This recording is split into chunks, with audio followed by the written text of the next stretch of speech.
బాధాకరం. పుట్టిన ప్రతి మనిషి ఏదో ఒక రోజు చనిపోవటం సాధారణం.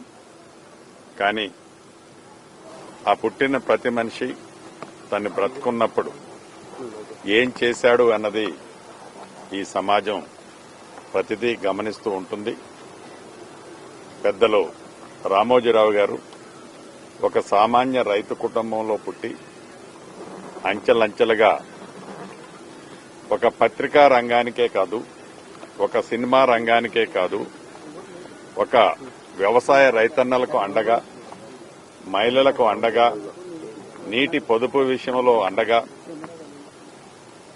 యావత్ దేశ ప్రజలనే కాదు ప్రపంచ ప్రజలనే తనదైన మార్కు చూపిస్తూ ఒక సామాన్య వ్యక్తి ఇంత ఎత్తు ఎదగగలుగుతాడా అని అందరూ ఆశ్చర్యపడే విధంగా అన్ని రంగాలలో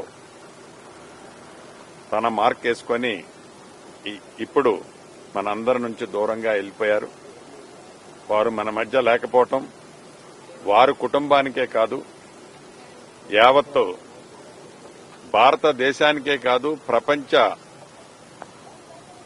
ప్రజలందరికీ కూడా తీరని లోటు. ముఖ్యంగా 2 తెలుగు రాష్ట్ర ప్రజలకి వారు చేసిన సేవ, వారు సూచనలు గత ప్రభుత్వాల్లో కానీ ఇప్పుడు కానీ ఎలా మార్గదర్శకంగా ఉన్నాయో మనం స్మరించుకోక తప్పదు.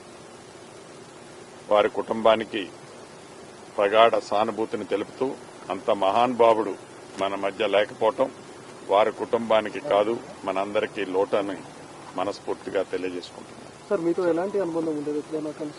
ఒక్కసారే కలిశాను. వారు ఏదో మన కాళ్ల ముందు కాకుండా ఏదున్నా ఒక మనిషి తనదే ఎగ్జాంపుల్ గా చెప్తుండేవారు.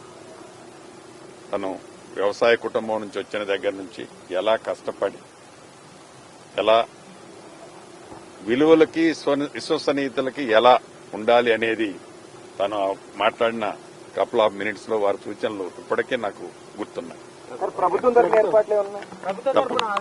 తప్పకుండా అధికారులతో మాట్లాడుతున్నారు ముఖ్యమంత్రి గారు. క్లారిటీ వస్తుంది.